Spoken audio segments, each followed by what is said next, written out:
हर महादेव, हर हर महादेव, हर हर महादेव।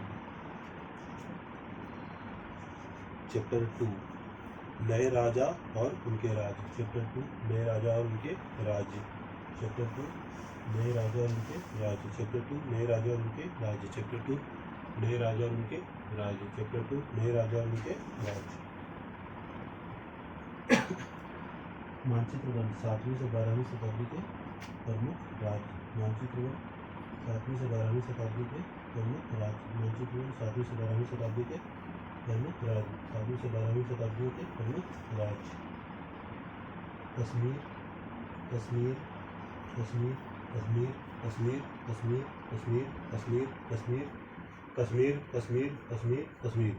सायस, सायस, सायस, सायस, सायस, सायस, सायस, सायस, सायस, सायस, सायस, सायस, सायस, सायस, सायस। मुल्तान के अरब, मुल्तान के अरब, मुल्तान के अरब, मुल्तान के अरब, मुल्तान के अरब, मुल्तान के अरब, मुल्तान के अरब, मुल्तान के अरब, मुल्तान के अरब, मुल्तान के अरब, मुल्तान के अरब, मुल्तान के अरब। मंसूर के अरब, मंसूर के अरब, मंसूर के अरब, मंसूर के अरब, मंसूर के अरब, मंसूर के अरब, मंसूर के अरब, मंसूर के अरब, मंसूर के अरब, मंसूर के अरब, मंसूर के अरब, मंसूर के अरब। कश्मीर, सायस, मुल्तान के अरब, मंसूर के अरब। कश्मीर, सायस, मुल्तान के अरब, मंसूर के अरब। कश्मीर, सायस, मुल्तान के अरब, मंसूर के अरब। कश्मीर, सायस, मुल्तान के अरब, मंसूर के अरब। कश्मीर, सायस, मुल्तान के अरब, मंसूर के अरब। कश्मीर, सायस, मुल्तान के अरब, मंसूर के अरब। कश्मीर, सायस, मुल्तान के अरब, मंसूर के अरब। कश्मीर, सायस, मुल्तान के अरब, मंसूर के अरब। कश्मीर, सायस, मुल्तान के अरब, मंसूर के अरब। कश्मीर, सायस, मुल्तान के अरब, मंसूर के अरब। Chahamana oblique Chauhan, Chahamana oblique Chauhan, Chahamana oblique Chauhan, Chahamana oblique Chauhan, Chahamana oblique Chauhan, Chahamana oblique Chauhan, Chahamana oblique Chauhan, Chahamana oblique Chauhan, Chahamana oblique Chauhan, Chahamana oblique Chauhan. Gurjara Pratihara, Gurjara Pratihara, Gurjara Pratihara, Gurjara Pratihara, Gurjara Pratihara, Gurjara Pratihara, Gurjara Pratihara, Gurjara Pratihara, Gurjara Pratihara, Gurjara Pratihara, Gurjara Pratihara. Paramara, Paramara, Paramara, Paramara, Paramara, Paramara, Paramara, Paramara, Paramara, Paramara, Paramara, Paramara. Chandel, Chandela, Chandela, Chandela, Chandela, Chandela, Chandela, Chandela, Chandela, Chandela, Chandela, Chandela. Anarta, Anarta oblique Anarta, Anarta, Anarta, Anarta, Anarta, Anarta, Anarta, Anarta, Anarta, Anarta, Anarta, Anarta. Chahamana oblique Chauhan, Gurjara Pratihara, Paramara, Chandela, Anarta oblique Anarta. Chahamana oblique Chauhan, Gurjara Pratihara, Paramara, Chandela, Anarta oblique अनर्ता।